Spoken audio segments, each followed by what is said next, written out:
for us, strikes against civilian infrastructure. In the name of God, the compassionate and merciful, Madam President, we extend. Earlier today, Israel continued its act of aggression against Iran, once again targeting multiple civilian and military sites across several Iranian cities. These deliberate and systematic killings were not only illegal, but inhuman, a chilling display of calculated aggression. These atrocities constitute clear act of state terrorism and flagrant violation of international law. Those who support this regime with the United States at the forefront must understand that they are complicit by aiding and enabling these crimes, by they share full responsibility for the consequences. Supporting Israel today is supporting war crimes, crimes against humanity, and deliberate undermining of global peace and security.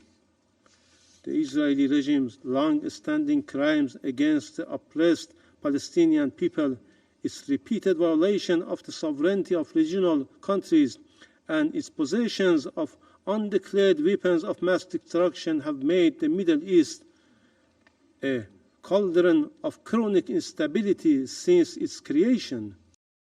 President, first, I would like to thank USG DiCarlo. We waited for diplomacy to work. We gave the international community time. We watched negotiations stretched on as Iran made forced concessions or refused the most fundamental conditions. All the while, Iran continued to build toward the unthinkable. Last night, the wait ended. We will not relent, and we will not allow a genocidal regime to endanger our people. Third, we struck the core of the nuclear program, the underground enrichment facilities at Natanz.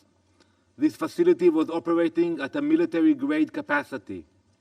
Intelligence confirmed that within days, Iran could have produced enough material for multiple bombs. لعقد هذه الجلسة وأشكر السيدة وكيل الأمين العام للأمم المتحدة.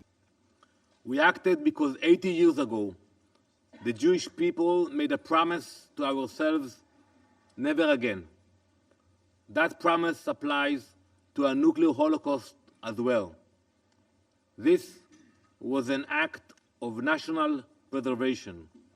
It was one we undertook alone, not because we wanted to, but because we were left no other option. Proxy or independent actor.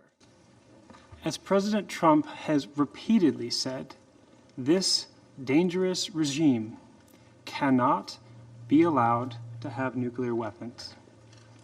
Israel advised us this action was necessary for its self-defense.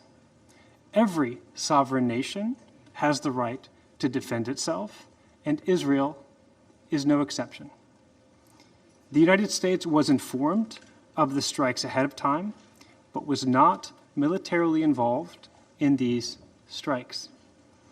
Our absolute foremost priority is the protection of U.S. citizens, personnel, and forces in the region.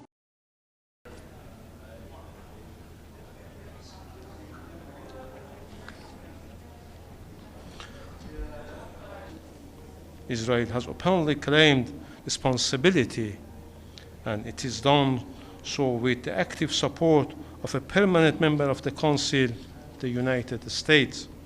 This aggression constitutes a declaration of war. Let me be clear, Iran will exercise its inherent right to self-defense under Article 51 of the Charter. Our response will be lawful, proportionate, and determined, and it will come at a time of our choosing.